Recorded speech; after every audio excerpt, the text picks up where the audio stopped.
Your kids should have a Roth IRA and should be funding it as early as they possibly can. I've got 3 tips for that and more coming up.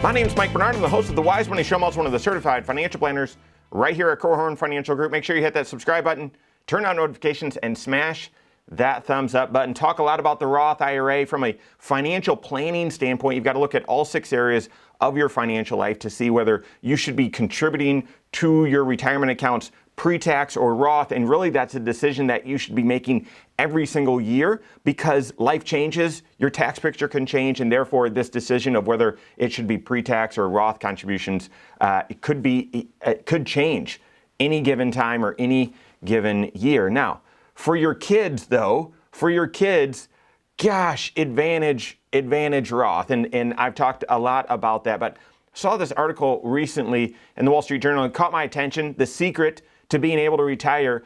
And it says start saving early. Well, we all know that secret.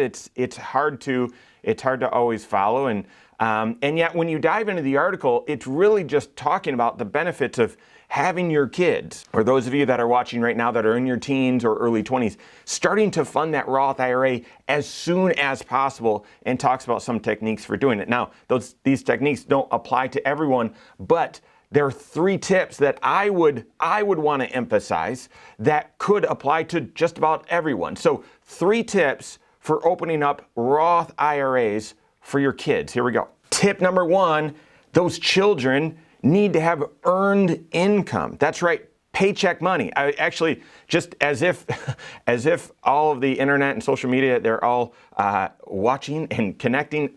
Just the same day that I read this article from the Wall Street Journal, happened to be on Instagram, and there was an Instagram reel that popped up with someone basically talking about the same thing.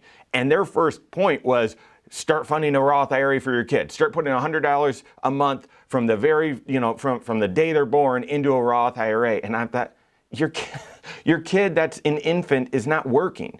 And that is one of the requirements in order to be funding a Roth IRA for someone, for your child or for yourself or anyone, is they need to have earned income, paycheck money. That can't be passive income, so dividends or capital gains or a pension or Social Security if you're thinking at the other end of the spectrum. It's got to be earned income. It's got to be wages. Now, if you own a small business, there's a way for you to pay your child. They've got to be working, make sure that's legitimate, but there's a way to pay your child and have it not be taxable, but still allow them to fund a Roth IRA. It would be counted as earned income, so they could fund a Roth IRA. That doesn't apply to most people. That is not the average person. So make sure that your child has earned income, and then as soon as they do, make sure that they're funding a Roth IRA. Lots of parents do this by saying, well, as soon as you get your first job, even if you're making $1,000 a year, we're going to want to put $1,000 into your Roth IRA, even if you do 500 and I do 500, something like that, or if you put in the full amount. Because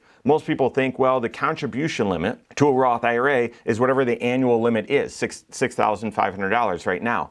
No, that contribution limit is 100% of your earned income up to a maximum of $6,500. So for your, sophomore in high school, for them working, my kids they play baseball and softball, and I can imagine, I was just talking to another parent about, well, once your child is 13 or 14, they could become certified to be an umpire, and then they could ump games, and actually pays decent amount of money. I would never do it. Parents, especially travel ball parents, are some of the most mean people out there on the planet. You can really have high energy if someone makes a wrong call, or from your view appears to be a wrong call. There's no way I'd want to be an umpire. Bless all of you. My goodness. But that's a way for you to start making some paycheck money early on, well before you're even into a career or graduated college or so on. If you made $1,000 or $1,500 as an umpire or working part-time or as a server working at a restaurant, something like that, then that's the limit. That's the amount that you could put into a Roth IRA for that child. So tip 1 is you've got to have earned income. So get some earned income for that child and then have them contribute to a Roth. But the second tip is you might need to be opening a custodial Roth IRA, custodial Roth IRA. What do I mean by that? Well, in order to be an adult, age of majority 18. So therefore, if you're not 18, you can't open your own Roth IRA. Okay, that makes sense. But what about the benefits of funding a Roth IRA early, very early? Well, if your child has earned income, this umpire scenario, or maybe they're working at a restaurant or working for a friend of yours that runs a small business when they're 14, 15, 16, they're not yet 18. Well, how do you get around those rules? Do you just say, well, we'll wait until they turn 18 and then put it in a Roth? No, I wouldn't wait. There are certain places where you can open up a Roth IRA for that child, but where you're the adult on the account, meaning it's a custodial account. You're in custody of the Roth IRA as an adult, but it's still their Roth IRA. It's theirs. It's the child.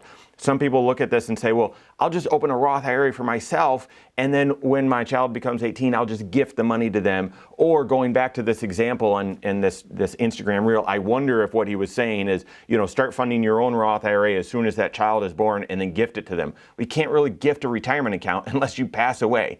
So that's not possible. You can't really gift a Roth IRA to someone. You'd have to withdraw the money and then give that money to them. So if your child is working before age 18 and you want to be funding a Roth IRA for them, which I strongly encourage that you do, then opening up a custodial account for them up until they turn 18, and then when they do turn 18, shifting it from a custodial Roth to a regular Roth just for them. That's what I would suggest you do. And then the third tip for that Roth IRA for your kids is invest it aggressively.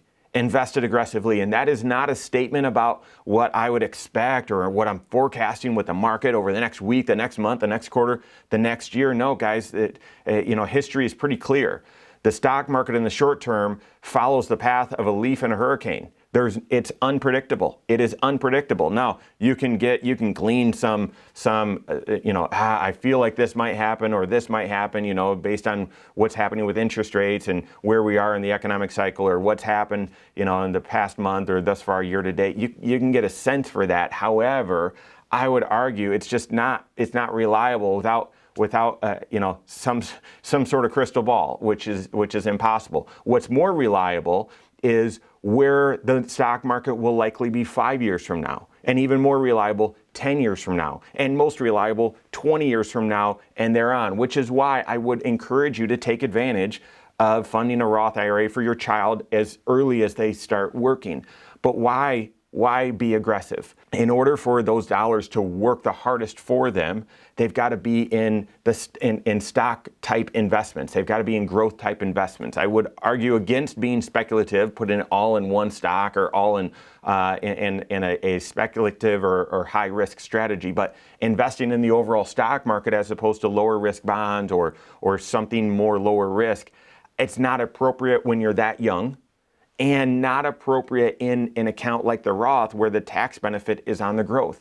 Think about this, and for many years up until COVID, we would be asked, or I would be asked to come and speak to a finance course at a local university, and every time I would visit, and at least once a semester, I would teach the rule of 72 to the kids, and that is, what's the expected rate of return, and you divide that by 72, and that equals the amount of time it will take for that money to double, and therefore it's just simple math. If your rate of return is approximately 7, then it would take about 10 years for that account to double. If your rate of return is 10, then it will take about 7 years for that account to double. And I would assume, very conservatively, well, what if it's just a 7% rate of return, so your account's doubling every 10 years? Well, if at 18 years old you put $1,000 in that account, then by 28 you're at $2,000. Well, by 38 you're at $4,000. At 48,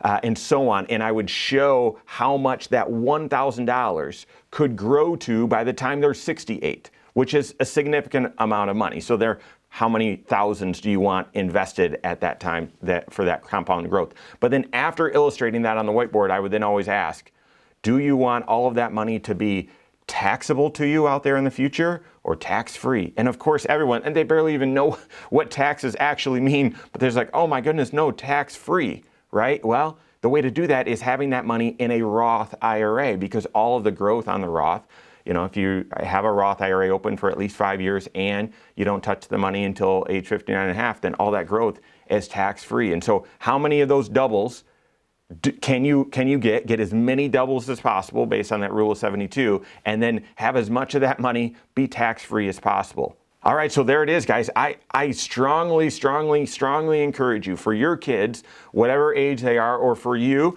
if you're a teenager right now or starting your career, start funding that Roth IRA as soon as possible, okay? If you're under age 18, your kids are under age 18, make sure that you set up a custodial account. You won't be able to open an account for them, and make sure that account is invested in more growth-oriented investments. It will go down in the short term. It will go down temporarily at times, and that might be actually really a good lesson for your kids as well about the benefits and the risks and patience needed in order to be a good investor. So work with your certified financial planner on that. If you don't have a CFP on your team, contact one on my team. Find us online, Korhorn.com. That's Korhorn with K, wisemoneyshow.com. You can find us there as well, or give us a call, 574-247-5898. All right, there you have it. Go out and take your next wise step in your financial life.